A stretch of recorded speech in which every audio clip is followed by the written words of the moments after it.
Since today is Friends and Family Day, I figured I'd find the testicular fortitude to speak on solidarity.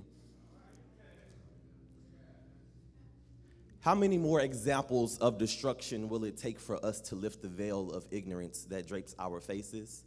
We place hands over ears, eyes closed, walk dead, mark mute, have to, because they shoot before we speak. And when you know the truth of what they do to those who refuse to believe in the lies they feed, it's either we could crawl and give in feeling helpless under the pressure, or we'd remember. We remember how to walk like warriors, how our feet are on the shoulders of giants, how we've conquered chaos before. We have compromised our divinity far too long, and all at the hands of an oppressive entity that deliberately aims to kill, and still they will use poison and steel or cotton and field, take trillions of dollars, pollute all the water, destroy everything from Phoenix to Florida, then still find time to pimp your daughter or feminize your son. Turn two parents into one, and one is never enough in the world of too much. Here is the classic equation. You divide up a family, multiply mommy's movements because daddy done moved where no responsibility might ever find him. Add in depression and bitterness, subtract the encouragement, then watch the percentages fill up the prison. See, we master mathematicians, exponents of confusion. We be choosing death as if there are no other options, left or right, up or down, shiftless bag of bones, roaming around searching for something safe, seeking, never finding or recognizing the space inside, the soft, quiet sound that doesn't compete with the crowd of voices or the violence volume. Here is the value of you. It's like a vowel. Standing in the midst of clanking consonants is constant. It's a kind reminder of the connection of us when so often we have been picked apart, separated, and sorted as casual as laundry after all. Didn't your mother teach you not to mix your colors and your whites?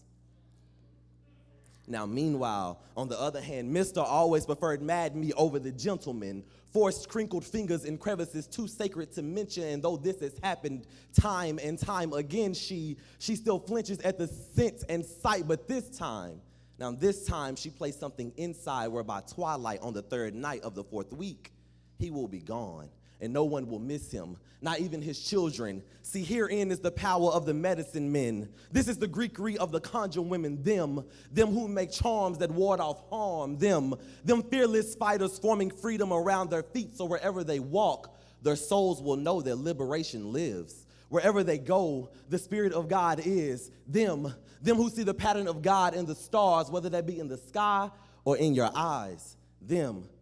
This is for Tevin Flowers. Tevin Flowers was a little boy who was 7 years old and his body was found dangling from a coat hook in his school's bathroom, right?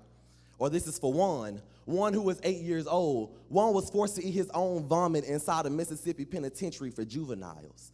Or this is for 17-year-old youth, because 17-year-old youth live in such a state of lack and limit that they give up before they even start. But you know what those children only do? What children are taught. It's like it's 3 strikes against them before their feet touch the land and they move through this life without a choice or a chance. But I ask, who sitting here will be a voice when the sticky fingers of fear have gripped the throats of the people, and words as beautiful as freedom or justice or love never quite make it to their tongues, and they are stuck choking and gasping for breath on a coulda or a shoulda till there's nothing more left but I am here, like thousands of miles way up in the air, turning clouds into flowers, since the ones down bottom lie limp and unwatered in unsafe schoolhouses where cowards become heroes and the heartless are given power, and the only thing that matters is the making of $1.